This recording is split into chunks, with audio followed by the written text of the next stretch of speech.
Urdu history کے معزز دوستوں، جب سے انسان نے ہوش سنبھالا ہے تب سے اپنے اوپر تاروں بھرے آسمان کو حیرت سے دیکھ رہا ہے۔ کائنات کی پراسرار اشیاء شروع سے ہی انسان کو حیران کرتی آ رہی ہیں، چاہے وہ سورج ہو، چاند ہو، ستارے اور سیارے ہوں یا پھر خلا۔ ہماری کائنات کو پراسرار بنانے میں اس کی وسعتیں اہم کردار ادا کرتی ہیں۔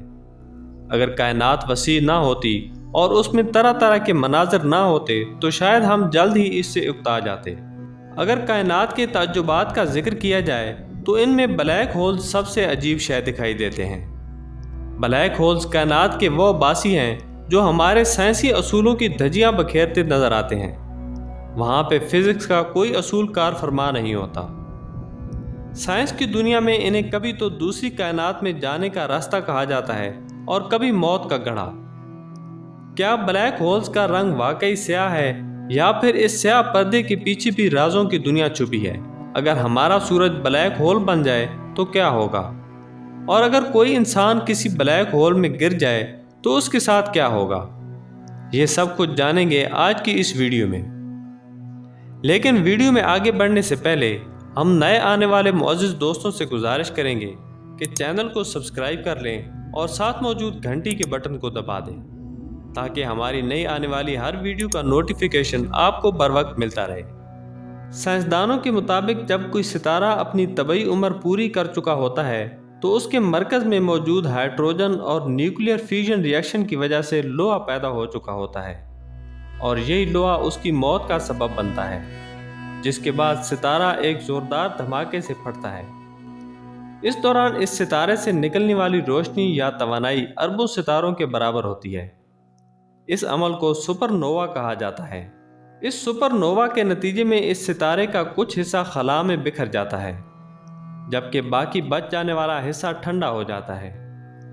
اس ٹھنڈے حصے میں فیوژن کا عمل نہیں ہوتا۔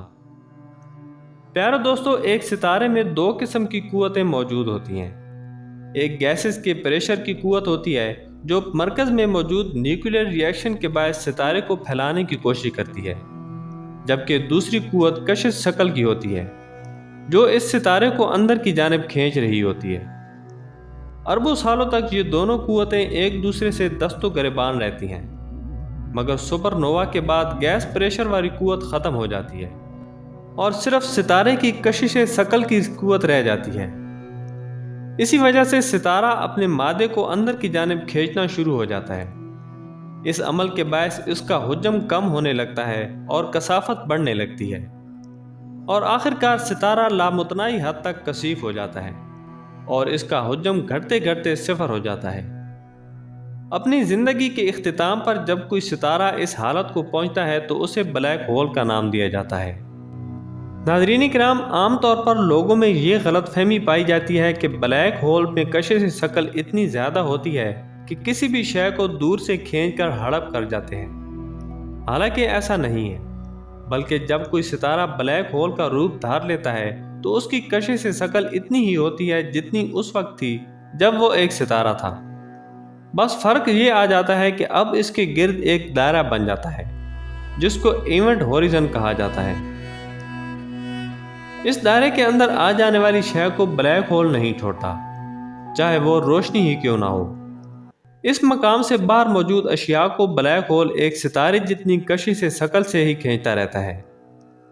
اس مقام پر بلیک ہول کی شدید گریوٹی کے باعث وقت تھم جاتا ہے، کیونکہ تجربات یہ بھی بتاتے ہیں کہ گریوٹی وقت پر اثر انداز ہوتی ہے، لہٰذا یہ عین ممکن ہے کہ آپ ایونٹ ہوریزن پر چند ماہ گزار کر جب زمین پر پہنچیں تو آپ کا سامنا چند بوڑھے لوگوں سے ہو، اور آپ اس وقت حیرت زدہ رہ جائیں جب آپ کو معلوم ہوگا کہ آپ کے سامنے بوڑھے انسان دراصل آپ کے پوتے اور نواسے ہیں، جبکہ آپ خود اس وقت جوان ہوں گے۔ ایسا اس وجہ سے ہوگا کہ آپ ایونٹ ہوریزن پر جو چند ماہ گزار کر آئے، زمین والوں کے لیے وہ کئی دہائیوں کے برابر ہیں۔ بلیک ہولز ایسے درندے ہیں جو ہماری سائنسی قوانین کی دھجیاں بکھیرتے دکھائی دیتے ہیں۔ یہی وجہ ہے کہ ایونٹ ہوریزن پر پہنچ کر ہمارے سائنسی قوانین بے بس ہو جاتے ہیں۔ پیارے دوستو، بیشتر افراد میں یہ تاثر بھی پایا جاتا ہے کہ اگر ہمارا سورج بلیک ہول بن گیا تو یہ نظام شمسی کے تمام سیاروں کو نگل لے گا۔ لیکن حیران کن بات یہ ہے کہ سائنسدانوں کے مطابق اگر سورج بلیک ہول بن بھی گیا تو تب بھی زمین اور باقی سیارے اپنے مدار میں بے ضرر چکر لگاتے رہیں گے۔ بلیک ہول کی کشش کا دار و مدار اس میں موجود مادے کی مقدار پر ہوتا ہے، اور جیسا کہ سورج کے بلیک ہول بننے کے بعد بھی اس میں مادے کی مقدار وہی رہے گی، اس لیے سیاروں پر لگنے والی کشش ثقل بھی وہی رہے گی۔ آئنسٹائن کے نظریہ اضافت کے مطابق اگر کوئی شخص بلیک ہول میں گر جاتا ہے تو وہ ہمیشہ کے لیے ختم ہو جائے گا۔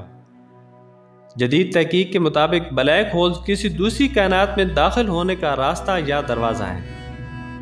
یہ جدید نظریہ بلیک ہول کے بارے ابتدائی نظریے، یعنی بلیک ہول وہ جسم ہے جو اپنی بے پناہ کشش کی وجہ سے اشیاء کو اپنے اندر ضم کر رہا ہے، سے بالکل مختلف ہے۔ جدید نظریے کے مطابق بلیک ہولز ایک تاریک غار کے بجائے اس کی حیثیت دو کائناتوں کے درمیان ایک سرنگ کی سی ہے، یعنی جو مادہ اس کی بے پناہ کشش کی وجہ سے اس میں گر جاتا ہے وہ دوسری جانب کسی دوسری کائنات کا حصہ بن جاتا ہے۔ بہرحال کائنات میں انسان جتنا بھی گہرائی سے دیکھے گا وہ یہی سوچے گا کہ جیسے ابھی تو شروعات ہے، کیونکہ کائنات کے بہت سے راز ایسے ہیں جن سے پردہ اٹھنا ابھی باقی ہے۔ ناظرین، امید ہے آج کی ویڈیو آپ کو پسند آئی ہوگی۔ ویڈیو اچھی لگی تو لائک کریں اور دوستوں کے ساتھ ضرور شیئر کریں۔ اپنا اور اپنے آس پاس کے لوگوں کا خیال رکھیں۔ اللہ حافظ۔